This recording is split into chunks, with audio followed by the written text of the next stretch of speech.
Hello, and welcome to the first session in the module Writing for the Web. The aim of this module is to teach you the key skills that are required to publish your research online. In this session, we'll be looking at why the web is a good place to publish your research and also what makes a good website.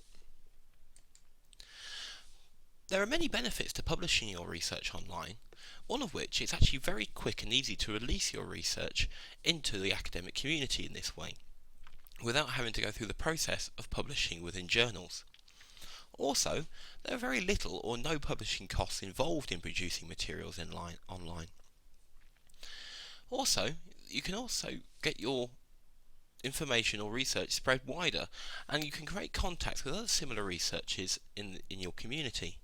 The diagram here shows how people tend to interact with resources online, with those in a very close research community with you interacting with the resource a lot, and how other communities around the globe tend to access your information.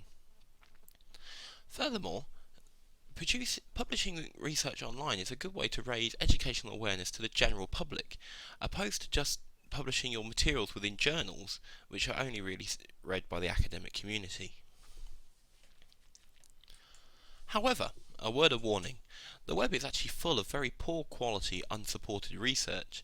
Therefore, it's very vital to have a professional style that is presented well to make your research stand out from the rest. But how do we achieve this?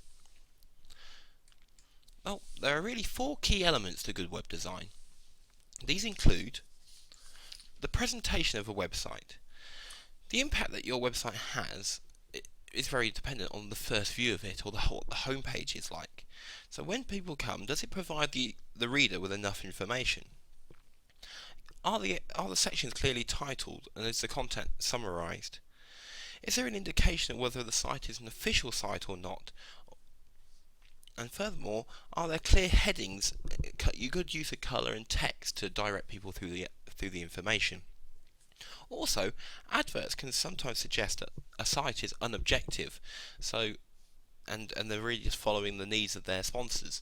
So it's not a good idea to have adverts on your website necessarily. Secondly, the structure is very important.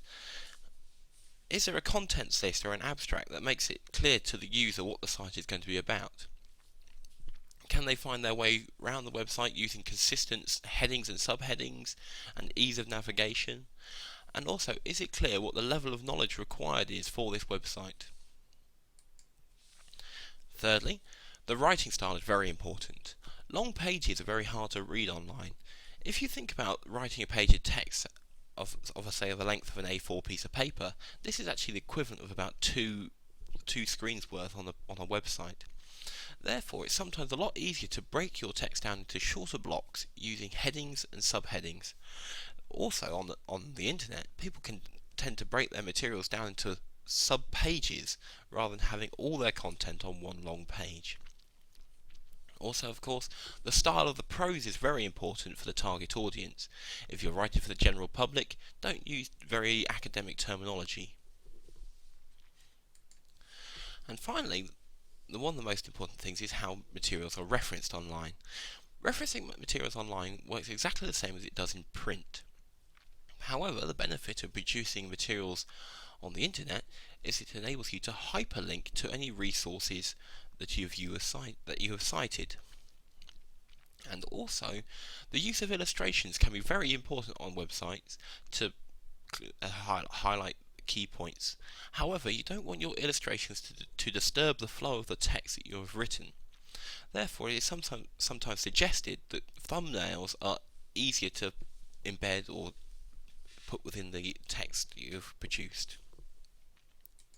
So, they are the four key elements that make a good website. I hope you've enjoyed this first introduction to the first session of this module. Goodbye.